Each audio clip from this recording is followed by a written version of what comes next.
Here's how to play the shapes of things to come.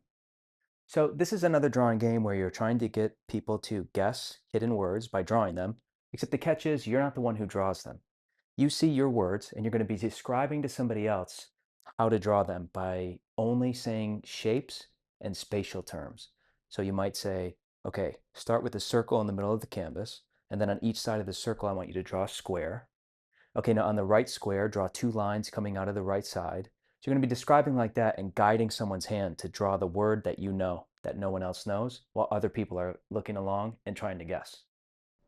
To set up this game, you're going to cut out one canvas per player and don't look at the backs. And again, you can cut the whole page out if you want, or just cut out the canvases as needed. Okay, so let's say we're playing a 6-player game. I've cut out 6 canvases. I'm going to distribute one canvas to each player. Each player is also going to get a pen or a pencil, and we're going to put a 60-second timer in the middle of the table. Now, this is a team game. So with 6 players, we're going to play 2 teams of 3. We have team 1 over here, team 2 over here. And let's say team 1 goes first, okay? There's 3 roles on each team. There are the directors, the artists, and the guessers. So let's say I'm going to go first, and I'm going to take my canvas, and I'm going to be the director. I'm going to flip my canvas over, and I'm going to see my 3 hidden words. Now I'm going to pick one of these words and I'm going to be describing that to the artist to draw. So let's say I want to do this, camera, for 2 points. I'm going to take my canvas and put it over here. And then we're going to select one person from the team to be the artist. So let's say this person's the artist.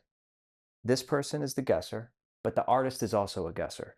So as the artist is drawing, as I described to them, the shapes and spatial terms I want to use to get them to draw the camera, them and the guesser are trying to guess the word camera.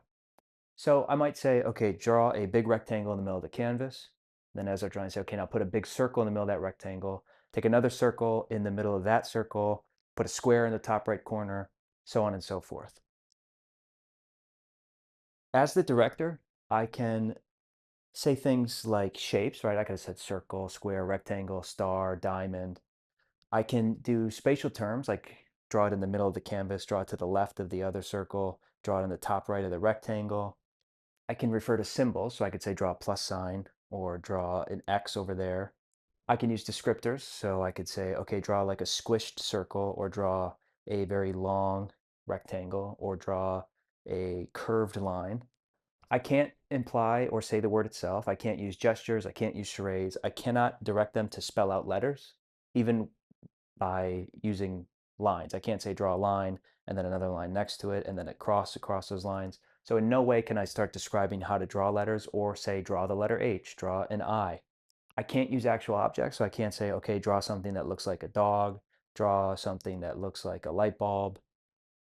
I can say while they're guessing it's a synonym, or I can say be more specific if they're very close, right? If my word is, let's say, luggage, and someone's guessing bag, I could either say it's a synonym or be more specific.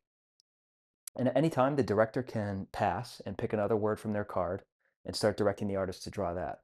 Now, once the word is guessed, the turn is over. So even if there's half the timer left, you can't start another word and get extra points. So when the turn ends, if the word was guessed correctly, the artist is just going to draw the score of that word in the corner of the canvas and just circle it. Once the timer runs out or the word is guessed and your turn is over, the next team goes and they pick a director, they pick an artist, and they go through the same process. The game ends when each player has been the director once. Now, in the event that you can't split into even teams, let's say you're playing with 5 players, one team will have 3 people with 1 canvas each, and the second team will have 2 people, but with 3 canvases total between the both of them, so that each team is taking equal turns. In that case, one player is going to be the director twice. Now we're going to look at some examples of what the game looks like at the end. These would be 3 canvases that were described and drawn on and scored because they were guessed correctly. So in this, it might have been described as, okay, draw a oval on an angle, and then, okay, at the end of that oval, draw another oval, it's a little bit smaller on a different angle, and then draw another oval at the bottom of that, even smaller, directly left to right. Okay, and then draw 3 X's in the middle of that oval. And this was a leg, okay? This one, you describe how to draw this, and these were items that were described, guessed correctly, the scores were put and circled.